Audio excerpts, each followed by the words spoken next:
Sexuality is at once spirituality, is at once psychology, because we have the ideas of polarity of male and female being intimated therein.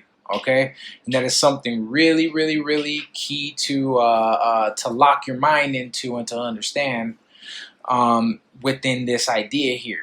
You see what I'm saying? So, like, some of the things that are going to be said about the serpent.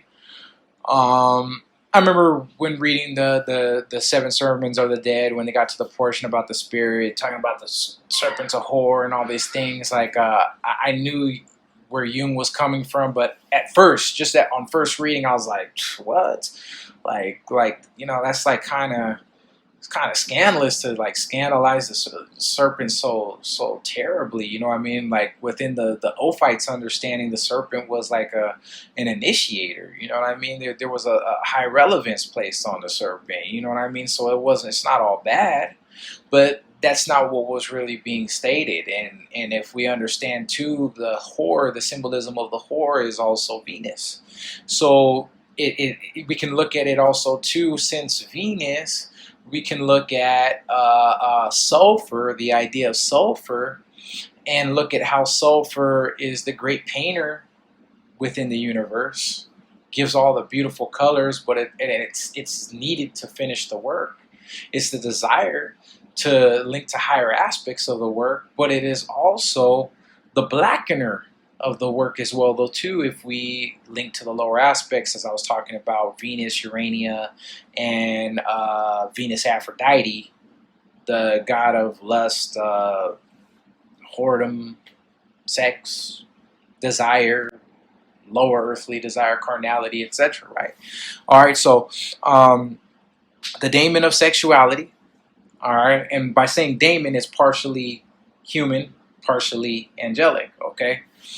Earthly, it's embracing, approaches the soul readily. So as opposed to the dove, which I believe, once again, the dove has to be brought out through synchronicity, the serpent can be approached readily. You can readily pick up on what you desire. You can readily find out what that is. That's easy. You know what I mean? It doesn't take much to do that, right? So commands manyness, multiplicity. It goes more towards the ideas of materialism, you know, of manyness. You see what I'm saying? But also too, on a higher level, if we look at the serpent as an initiator into higher consciousness, okay, because I want to give some true dignity as well, though, too, because that which works against us can also work for us. Okay, the serpent as initiator, as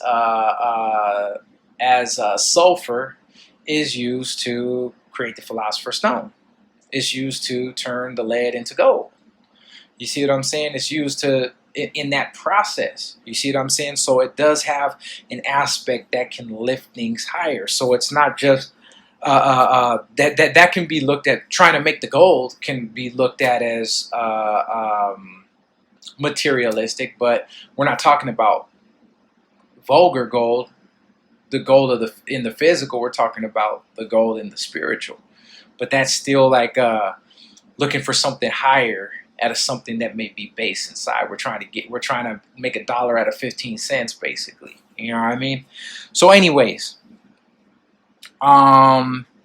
approaches via cravings, fear, earthbound, and lower urges. That's the R complex in the human being. And the R complex, even too, gets such a bad rap.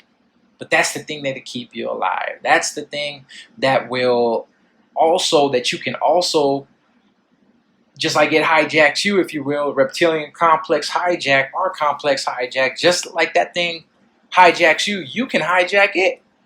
You can hijack it if you know how to speak to the emotions and talk that woman out of eating that apple, if you will, proverbially, figuratively speaking.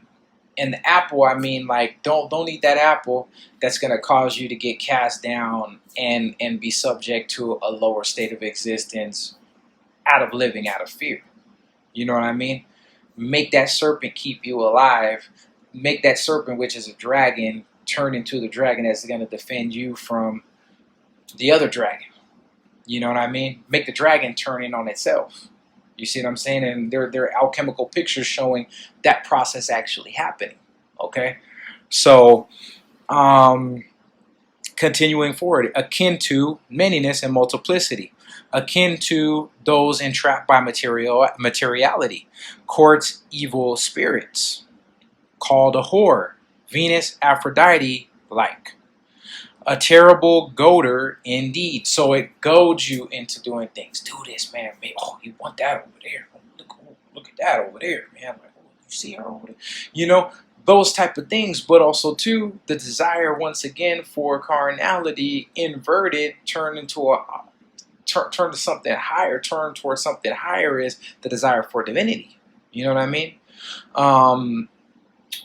Crowley referred to Mystery Babylon, mother of harlots, as the Great Mother. It's really a very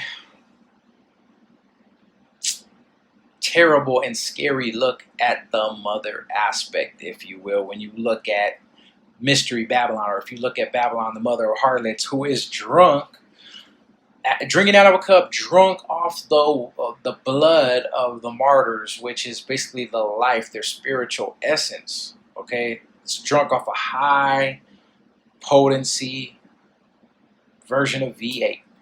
Okay, and if you think about it, if you are drunk off of the spirit, in the Bible it says, "Do not be drunk with wine, but be drunk by the Spirit." That's being intoxicated with the Holy Spirit. The Holy Spirit is also the dove of Venus, Aphrodite. So it's being intoxicated in a different way. That can even be seen of Mystery Babylon, okay, which is 156, who rides on 666, the devil, right? And she is right there at the bottom, closest to the devil, okay?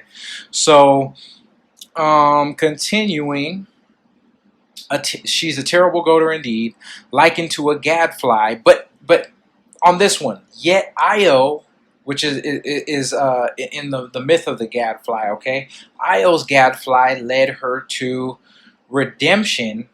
So this serpent is part of the holistic process. And keep in mind, the redemption that Io received was she met Prometheus, creator of humanity, the God that was the giver of intellect, the bringer of light, Lucifer. All right, and she did this in the form of a heifer. She was turned into a cow. Okay, and cow. What do we think about cows? Cattle. You know what I mean? Being brought to somebody that is high in his lowest state, though, because he was still chained, but he prophesied to her that she would give birth to somebody that would be very great, which happened to be Hercules. So her son was a Christ-like being. Basically, you're going to give birth to the Philosopher's Stone. You know what I mean? But it comes out of what? Out of a dark aspect, a dark time. Gadflies are biting flies, man. They're biting. They bite. They bite. They're more annoying than a common household fly. You see what I'm saying? So, out of all the perturbations, out of all the things inside of you that are hard to reconcile, that are pushing you in certain directions, there's gold even to be found there. Okay, and they're leading you. They're pointing you to things that you need to find some resolution for. You need to find a way to get that energy out somehow, some way, in a way that won't get you killed. That won't stop your road to individuation. Okay, hopefully not prematurely. We all got to die sometime. All right, but let me see. So I wrote, so the serpent is part of the holistic process. Now, this also links to the serpentine R complex I wrote in here. Pleasures, cravings, attachments, and this work through the limbic center. For example, the amygdala strengthens or is strengthened by hippocampus recall memories. Okay, so you see that the serpent and the woman, they're favorites of one another. They work together. Okay, and that's not taking a shot at women, because keep in mind, man has a hidden woman within as well too, and it's in the form of a serpent. Okay, who is a whore. You ever heard of a man whore? That's because he follows the serpent within him, and wherever the serpent says to go, he goes, and he does. And a lot of times it destroys his life, his relationships, and everything else. You see what I'm saying? So this is a way to look at this, in that the serpent can point you to things that you need to work on within inside of your own psyche, within inside of your own shadow aspects.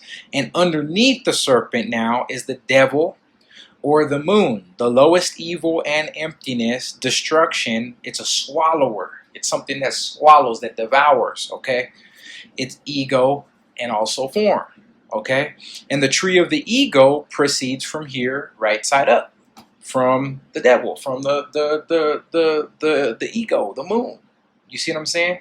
And aspects of physicality are coagulated from the moon. The alchemical process of the moon, that the moon is symbolized by, is coagulatio. Okay, so that's something to think about, how desires coagulate. That's another thing that would be said, and the serpent is right here showing that desires coagulate, and this is a Gnostic idea. And I'm speaking about alchemical ideas in relation to Gnostic ideas because they, as Jung said, they follow in an unbroken ideological pathway. So it's like it's like, well, where can I find a book on Gnosticism? Like, I'm trying to learn about Gnosticism and really practice this stuff. Okay, bud, you want to know about it and you want to get into it.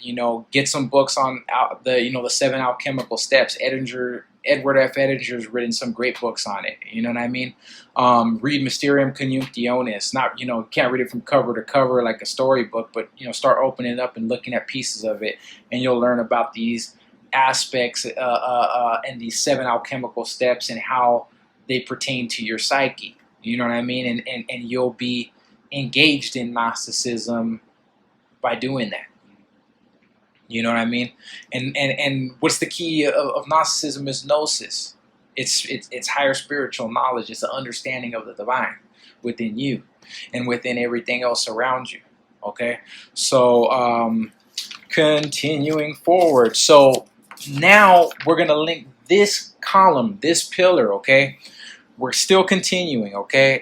And we can say that even these ones that I'm going to read here, below it still is the devil, / moon, the lowest evil and emptiness, destruction, ego and form, beneath this side, okay?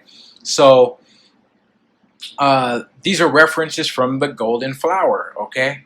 And the golden flower is, oh, wait, before I go there, scratch that, all right? We're going to continue. So the serpent points us to the shadow, okay? Continued. The serpent points us to the shadow, repressed contents in the psyche, okay? It gives thoughts that lead to desire. Scattered mind state is an idea with that, like trying to think in the noise of a crowd. The mind attached to various forms of sensuous objects of gratification which satisfy but for a moment. The conjunction which gives way to death, the lesser conjunctio, okay? You get what you want, but then you find out that it wasn't really what you wanted, okay? And then guess what happens? You go and you look for more. Sex, if you will, is usually sensually gratifying, but leads to the orgasm, which leads to the French idea of la petite mort, the little death. A brief loss or weakening of consciousness is what this saying refers to, and also in later times it was referred to the sensation of post-orgasm as likened to death. Now, listen to this. Getting into the higher side of the serpent, the initiatory side of the serpent, the same thing is seen here in this etymology on this. The orgasmic feeling of an exalting side is the feeling of enlightening after one reads a good book, listens to a deep lecture, and is changed profitably by it. La Petite Mort pertains to that as well, recalling the idea of the carnal or lesser conjunctio and the greater consciousness expanding conjunctio. Also Venus, Urania, and Venus Aphrodite, okay? Lower Venus, higher Venus, okay? This idea is embedded in here, okay? And keep in mind too that there's times where I'll be like, dude, man, I say it sometimes, like, man, I had a brain-gasm, like, boom, like I heard this thing on this lecture or whatever, or I was reading this book or whatever, and it just blew my mind. I call that a brain-gasm. That is the idea of La Petite Mort. Before I knew about this word, I used to use that terminology, and other people use that terminology of brain-gasm, and that's what that idea links to, and it kind of shows you the ideological chain that words work on.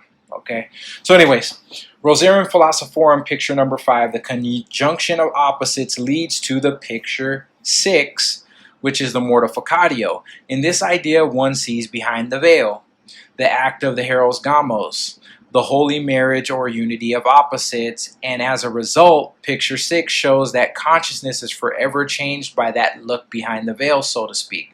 Proverbs 14:12 speaks that there is a way which seems right unto a man, but the end thereof leads unto death. What is the way that seems right to man?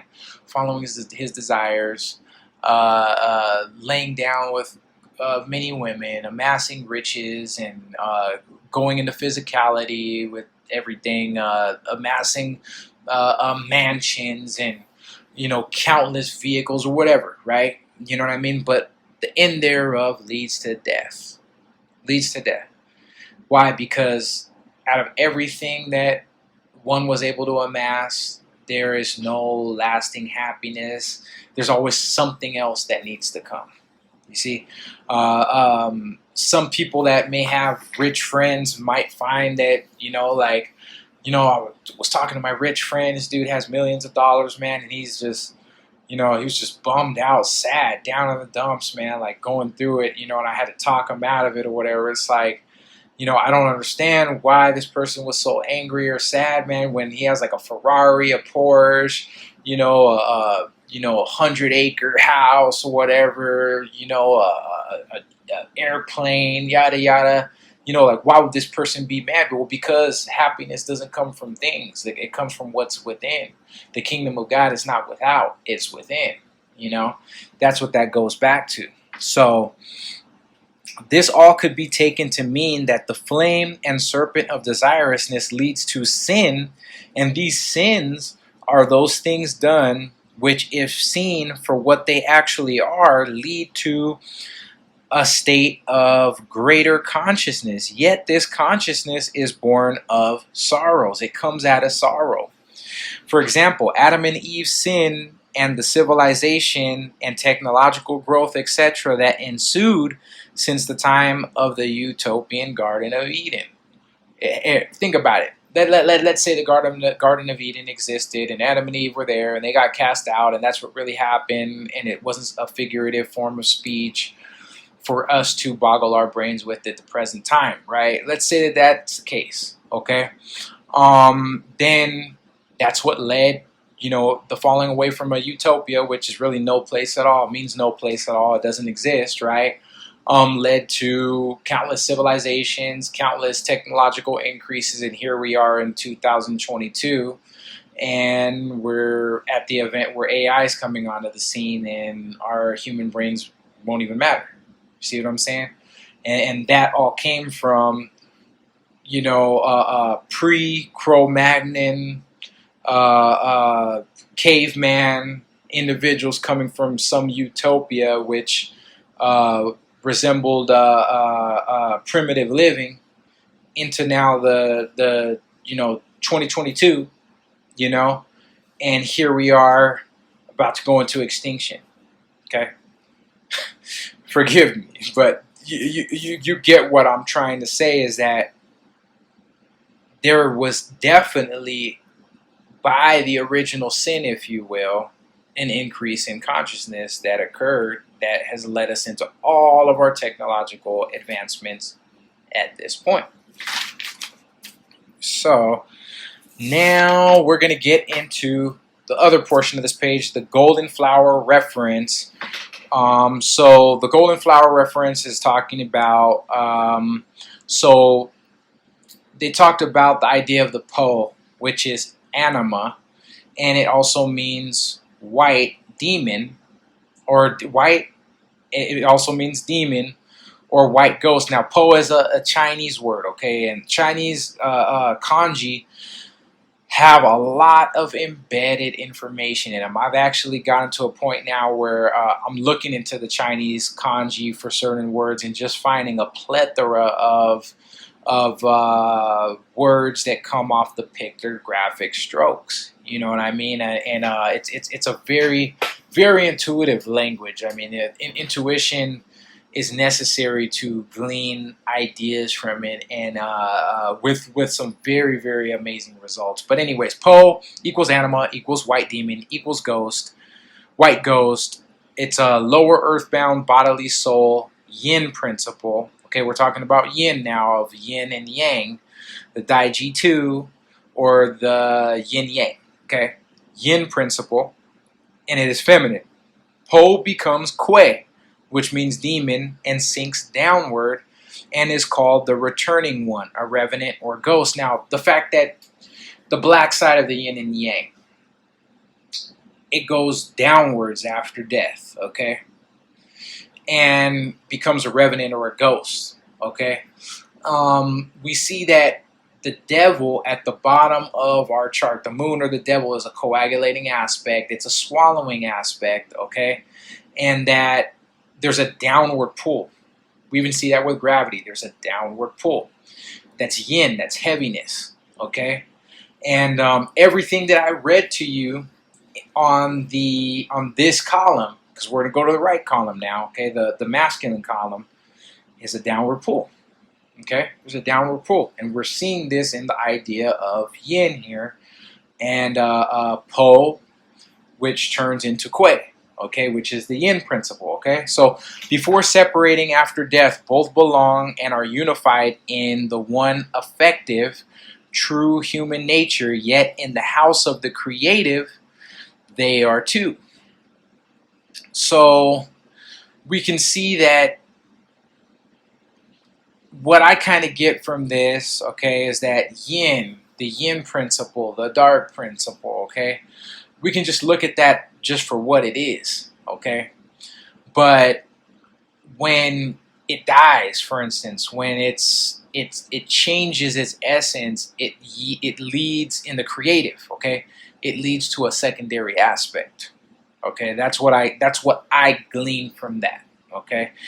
Just as many of these opposites do, once you surmount one of the opposites, maybe the more burdensome and not so useful for your individuation progression, you'll see that by bottling up certain of these aspects, it turns into something else. You're making an alchemical transformation, okay? When you do so, when one thing dies, it turns into something else. It's the same, the idea, and this is why they say the truth is in wine, is because wine is made by mortificatio, alchemical mortificatio, okay? When the yeast cells are eating the sugar, okay, inside of the fruit juices and stuff like that, right? And through the souring, the death process that's going on inside of that mixture, what ends up happening is these yeast cells are dying. When they die, they release alcohol, they release air as well, though, too.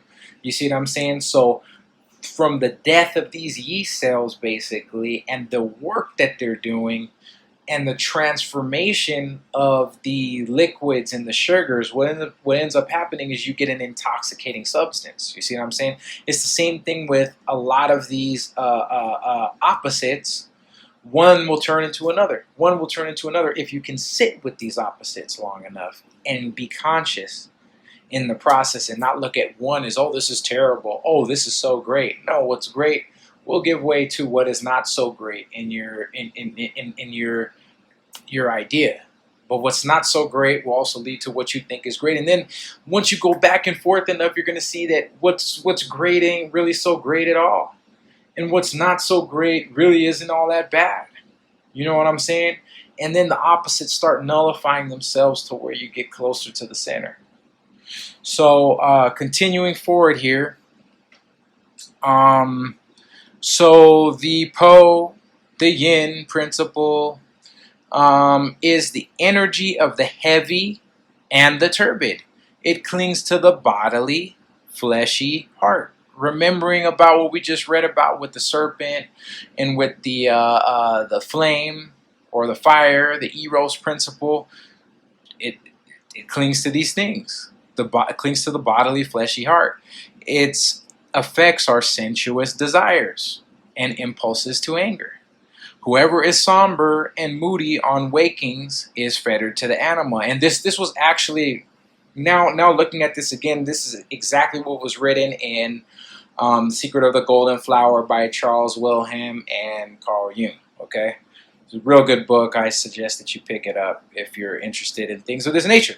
Okay, so now let's look into the 4 weapons, if you will, in the myth of Parsifal, which are key to this as well. So we're going to look at 2 of them at a time, since some of them are masculine, some feminine. Okay, so the Grail, which is analogous to cups in the tarot. Okay, tarot falls into this now. Okay, so cups, symbolic, or the Grail, symbolic of chivalry, knighthood, spiritualization of eroticism.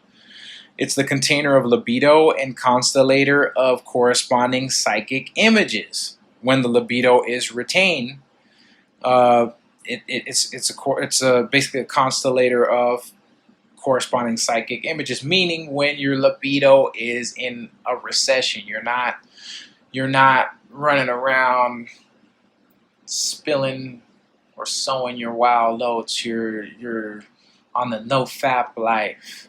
You're basically saving up your stock, if you will, and that's for women and men alike. You know what I mean? Some ideas in certain idealistic beliefs of gnosis talk about semen retention, if you will. Not spilling your semen in the act of desire and things of that nature. I'm not promulgating a very moralistic view and way of living or whatever, but there are certain practices that you can utilize to bring yourself into different states of consciousness and also get there quicker. You know what I mean? It's a matter of what it is that's necessary for you, what you need to work with at the particular time in order to move your process forward. The process should be number one, not any moral things. The morals will help you deal with society more than they will with you in your own life for your individuation. Point blank, plain and simple. Okay, so 156, which is Babylon, the mother of harlots, holds the Grail. See Revelations. Okay, so that's in Revelations. It talks about that, and this is a feminine aspect once again. So the bowl deals with the pentacles in the tarot. This is the body. Okay, the body. Now think about this. Coagulatio. We were talking about the moon, the devil, the swallowing aspect, ego, form. Okay, the body has in some ways swallowed the spiritual aspects. We are the divine antenna, the receiver of these spiritual influences. Okay, so there's a swallowing aspect of the body. The body is yin. The body is more feminine. All bodies, all material is more feminine than it is masculine. Although we do project masculine and feminine onto certain objects, all physical things are more feminine than they are masculine. Okay? So the bowl, the body, receives, contains, okay, houses the anima being the feminine hidden spiritual principle in a man that exists on 4 levels of gradation, going from lower to higher, okay? And houses the breath and liquid of life, okay? You can think about that. Houses the breath, the liquid of life. There's life in the blood. What is in that cup that 156 or Babylon holds? The blood of the martyrs, the life. Life is in the blood. Okay, so some really cool key things to think about now. There's a story of that deals with progenitor deities, and I really wanted to get into that, but I'm like, dude, we're here at 1 hour and 34 minutes already. Okay, so this is going kind of long. But it's a story of Nuwa and Fuji. The story gives intermixtion of the devices, so it is best to see them as many items in this list postulated as having some interchange. And you'll see that the ideas here have some interchange. They have interchange that there can be some intermixture because of what people will term things. Oh, this is masculine. Oh, this is feminine. Some of these things can be seen in those ways. Also, too, the fact that a man who is masculine, who is a man, right, has an anima, a feminine principle. A woman who is a woman who has feminine parts is a woman, has a masculine animus principle within her. You see what I'm saying? We cannot, once again, we cannot be too rigid in our classification and delineation of this and that, masculine, feminine. Can't do it. Not because of society and new things that we're going through nowadays with sexual preference, for instance, right? Not getting political, but saying that when you're dealing with symbology, you cannot pin things down so strictly and so roughly as to just say this is it and this is only it, because if you do so, the symbol will slip from your hands. Okay, because there is slight overlap in symbology, which is a good thing, though. Which is really a good thing. We could even look at the Earth. It's not completely round. Okay, it's not completely round, although it looks like it is.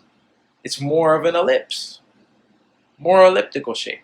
You see what I'm saying? There's a great degree of perfection in imperfection. So, anyways, Nuwan Fuji. Okay, but we're gonna talk about Nuwa. She's the feminine deity. Now, I wanted to talk about these deities, and I might have to speed read, but together as a pair, they actually form a deity that looks like a progenitor deity, as Abraxas is.